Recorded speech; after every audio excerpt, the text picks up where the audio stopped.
नमस्कार दोस्तों। खिसियानी बिल्ली खम्बा नोचे, ये जो कहावत थी मुझे अब कभी कभी पूरी तरीके से समझ में आती कि होता क्या है खिसियानी बिल्ली खम्बा नोचे। महबूबा मुफ्ती जी जो हैं मुख्यमंत्री थी और उन्होंने कहा है कि जब तक आर्टिकल 370 और 35A रीस्टोर नहीं होते तब तक वो फाइट जो इलेक्शन है उनको फाइट नहीं करेंगे। ये एक इंटरव्यू के दौरान उन्होंने कहा, वो मैं बताऊंगा आपको और क्या क्या बातें कही उन्होंने, किसके साथ इंटरव्यू था। बाकी देखते हैं न्यूज क्या है। हिंदुस्तान टाइम्स ने भी इस न्यूज को छापा है। ये कहा है महबूबा मुफ्ती ने कि मैं केवल स्टेटहुड पे सेटल नहीं होंगी, मुझे तो वापस से आर्टिकल 370 मस्ट बी रिस्टोर, मतलब मुझे तो आर्टिकल 370 ही वापस चाहिए। द गुपकार अलायंस जो था, उन्होंने ये भी बताया कि जो गुपकार अलायंस था वो रिस्टोरेशन ऑफ आर्टिकल 370 को करने के लिए बना था और वो अपनी फाइट को कंटिन्यू रखेगा। PDP chief Mehbooba Mufti.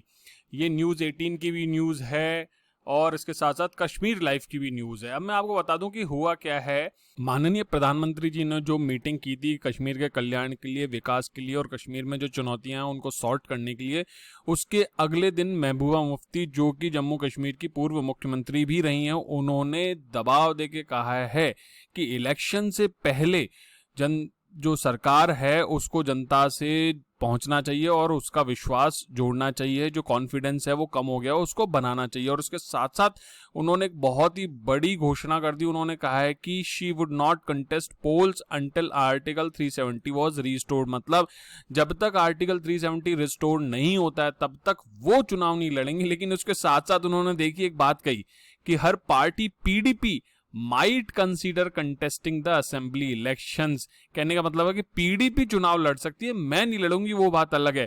लेकिन उसके साथ साथ उन्होंने ये और कहा कि अगर उनकी पार्टी जीतती है तो वो मुख्यमंत्री नहीं बनेंगी। अब मैं आपको आगे बात बताता हूं। ये देखिए उनका स्टेटमेंट है, I won't fight any election until article 370 is restored, otherwise they will say कि मैं ये सब राजनीतिक गेन्स के लिए कर रही हूं और विश्वास नहीं रखेगी। लेकिन मेरी पार्टी डेमोक्रेटिक प्रोसेस को एक्सेप्ट करेगी, चुनाव लड़ेगी और जीतती है तो कोई भी व्यक्ति, उनका स्टेटमेंट देखिए, there is no dearth of a CM face in PDP, PDP में सीएम चेहरों की कमी नहीं है। महबूबा मुफ्ती ने एनडीटीवी को जो इंटरव्यू दिया उसमें उन्होंने ये अपना कथन दिया है। इसके साथ साथ मैं आपको बता दूं, सेपरेटिस्ट यानी अलगाववादियों के बारे में जब उनसे सवाल किया गया तो उन्होंने कहा कि उनकी रिलीज और उनको रिलीज किया जाना चाहिए और उन्हें जम्मू कश्मीर में पुनः लाना चाहिए, जिससे कि जिन्हें की बाहर क्षेत्र के बाहर रख दिया गया है, भेज दिया गया है। इसके साथ साथ उन्होंने लद्दाख की भी बार बार चिंता की, जम्मू कश्मीर और लद्दाख की बहुत ज्यादा बात की। तो उस पर लद्दाख के जो एमपी हैं जामयांग तेसरिंग नामग्याल, ये एक बहुत ही युवा एमपी हैं जिन्होंने संसद में अपने भाषण से सबका दिल भी जीत लिया था। तो उन्होंने साफ साफ क्रिटिसाइज करते हुए कहा है कि लद्दाख के जो लोग हैं उन्होंने अपने अधिकारों को गुपकार अलायंस को नहीं दिया, तो गुपकार अलायंस को लद्दाख के लोगों में बारे में बात करने की आवश्यकता नहीं है।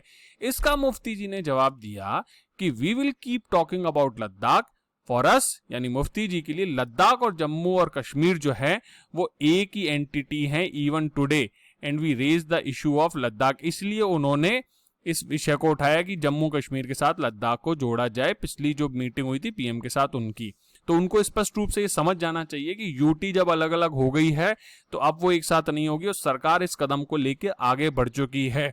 अब दूसरी चीज ये है कि एक सिंपल सा प्रश्न बनता है कि जब आर्टिकल 370 को हटाया गया है, वहां बेहतर चीजें हो रही हैं, तो इस जिद को पकड़े रहना कहां तक सही है, ये तो राजनीतिक हल्के ही बताएंगे। इसके आगे मैं बताता हूं कि ये जो मीटिंग हुई थी प्रधानमंत्री जी ने दिल की दूरी और दिल्ली की दूरी को दूर करने के लिए 2019 के बाद इन जो पॉलिटिशियंस हैं उनके साथ मीटिंग की, जिससे कि कश्मीर में बेटर सिचुएशन हो चुकी है। और इस चीज को एक चीज ध्यान देने की योग है, अभी मैंने कुछ ही दिन पहले एक वीडियो बनाया था कि जो टेररिस्ट एक्टिविटीज हैं या टेरर जो इंसिडेंट्स हैं उनमें लगभग 60% की कमी आ गई है। ये बहुत बड़ा एक फेरबदल हुआ है जब से आर्टिकल 370 और 35A डाउन हुए हैं।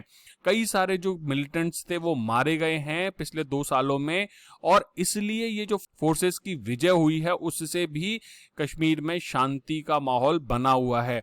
लेकिन इसके साथ साथ महबूबा मुफ्ती ने बार बार कहा है कि वो चुनाव के अगेंस्ट नहीं है, लेकिन उनकी जो इच्छाएं हैं वो पूरी होनी चाहिए। और वो मुझे ऐसा लगता है कि बड़ी चुनौतीपूर्ण होगी, क्योंकि आर्टिकल 370 को हटाने से कश्मीर का भारत में ज्यादा बेहतर तालमेल और सांस्कृतिक बंधन बन पाएगा और देश हमारा जो मजबूत हो पाएगा। ये केवल एक पॉलिटिकल स्टिंग है, क्योंकि उनके पास और किसी विषय पे चर्चा करने के लिए है ही नहीं, क्योंकि सरकार इस चीज के लिए तैयार है कि जम्मू कश्मीर में चुनाव होने चाहिए, वहां पे डेमोक्रेसी आनी चाहिए, वो भी ग्रास रूट लेवल पे डिसेंट्रलाइजेशन होना चाहिए। जम्मू कश्मीर को जो लोग हैं उन्हें निर्धारित करने का ताकत होनी चाहिए कि उनका कल्याण कैसे होगा, उन्हें कैसे अपना बेटरमेंट करना है। तो इसके लिए जो सरकार चुनाव कराने के लिए बिल्कुल तैयार है, और उसने ये तक कह दिया कि जम्मू कश्मीर को राज्य का दर्जा भी दोबारा दे दिया जाएगा सही समय आने पर, जब व्यवस्था और शांति स्थापित हो जाएगी।